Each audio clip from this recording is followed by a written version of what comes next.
समझिए कि नूह के दंगे किसकी करतूत थे, इसके सबूत आपने देख लिए।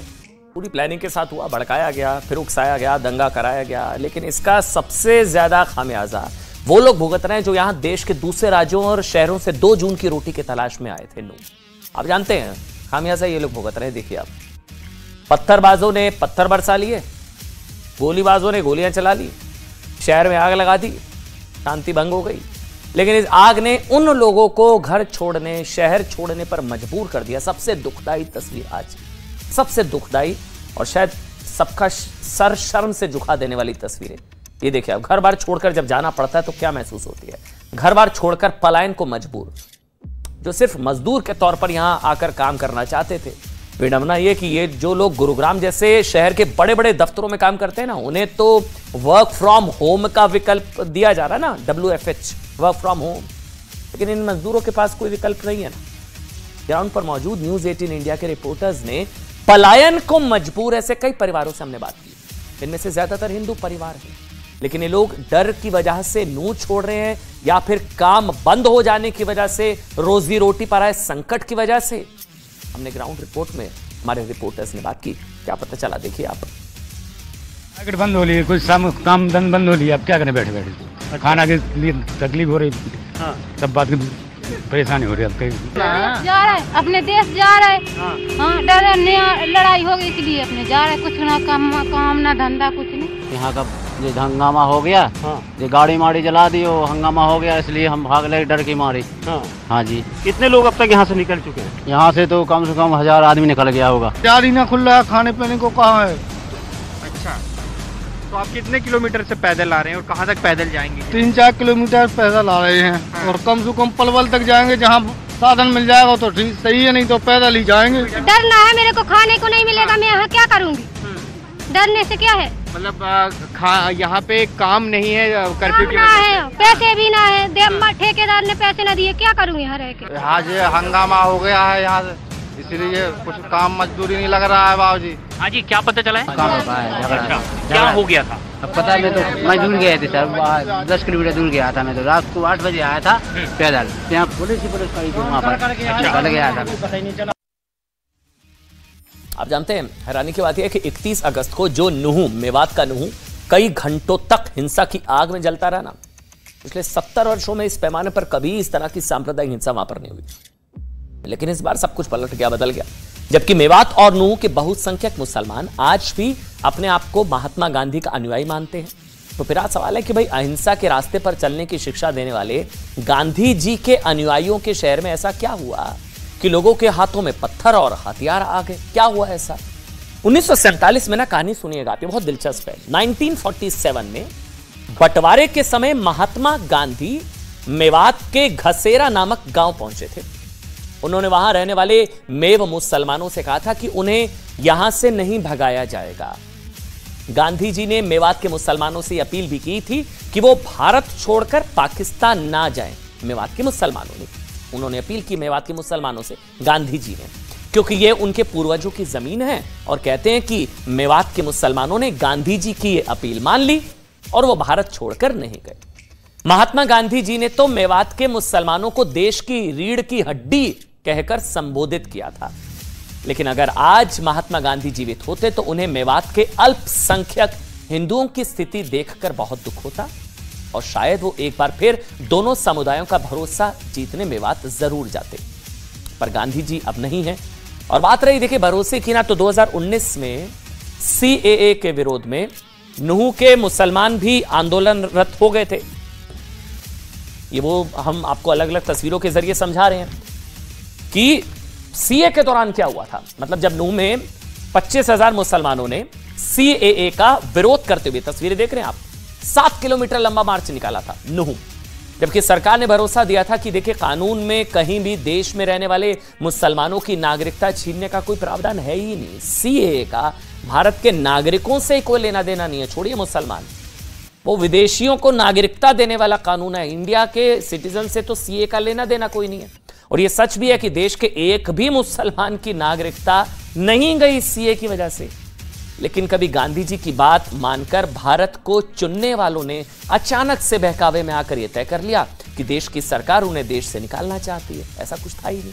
और ऐसे ही बहकावे में इनकी गलती नहीं है। लोग फेक न्यूज इतनी फैलाते हैं ना, कुछ लोग बहकाते हैं, भड़काते हैं, आग लगाते हैं।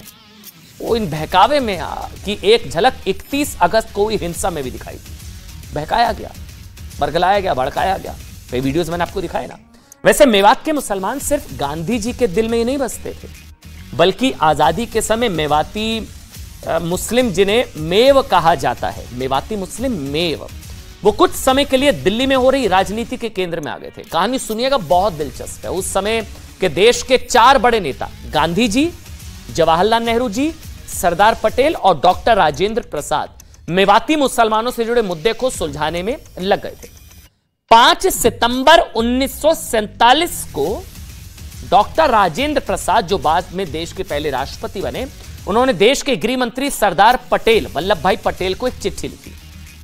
ये चिट्ठी मैं लेकर आया हूं, आज डॉक्यूमेंट्स है मेरे पास। अब इस चिट्ठी में उन्होंने क्या लिखा वो मैं आपको स्क्रीन पर दिखाता हूं, मैं पढ़ूंगा।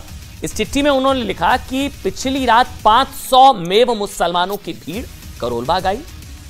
उन्होंने गलियों में प्रदर्शन शुरू कर दिए। इसके बाद सेना की टुकड़ी पहुंची और वो तितर बितर हो गए। डॉक्टर राजेंद्र प्रसाद, स्थिति अत्यधिक विस्फोटक है। इस क्षेत्र के गैर मुस्लिम वर्ग, हिंदू और सिख, इस क्षेत्र के गैर मुस्लिम वर्ग को हमले की आशंका है। मुझे समाचारों से यह पता चला है, ये चिट्ठी अब आपकी टीवी स्क्रीन पर, कि इन मेव लोगों को पश्चिम पंजाब, पाकिस्तान का पंजाब, भेजने का प्रस्ताव है। कि इनको भेजा जाए, इनका प्रस्ताव है। ये जितनी जल्दी ऐसा हो, डॉक्टर राजेंद्र प्रसाद ने लिखा, कि उतना ही बेहतर होगा। लेकिन जब तक के लिए इन्हें जामा मस्जिद या हिंदू इलाकों से अलग स्थानों पर रखा जाए। तनावपूर्ण हालात है उस वक्त। यदि शहर में कोई गड़बड़ी हो जाती है तो स्थिति पर काबू पाना कठिन हो जाएगा। ये चिट्ठी जो है, ये इस वक्त जो सरदार वल्लभ भाई पटेल की चिट्ठी है, ये चिट्ठी selected correspondence of Sardar Patel 1945-50 के वॉल्यूम, ये है 4 और पेज नंबर है 338, 337, 338। ये उसमें 337, 338 में प्रकाशित हुई है। इसमें डॉक्टर राजेंद्र प्रसाद ने जो लिखा है, उससे ऐसा प्रतीत होता है, देखिए, कि वो मेव मुसलमानों को जल्द से जल्द पाकिस्तान भेजने के पक्ष में थे। डॉक्टर राजेंद्र प्रसाद, गांधी जी ने वो रखना चाह रहे थे, उन्होंने बोला आप मत जाइए, डॉक्टर राजेंद्र प्रसाद भेजना चाह रहे थे। डॉक्टर राजेंद्र प्रसाद की इस चिट्ठी के जवाब में एक चिट्ठी लिखी, जिसमें उन्होंने लिखा, कि जो पेज नंबर 338 पर है, जिसमें सरदार वल्लभ भाई पटेल लिखते हैं। पटेल ने क्या लिखा सुनिएगा।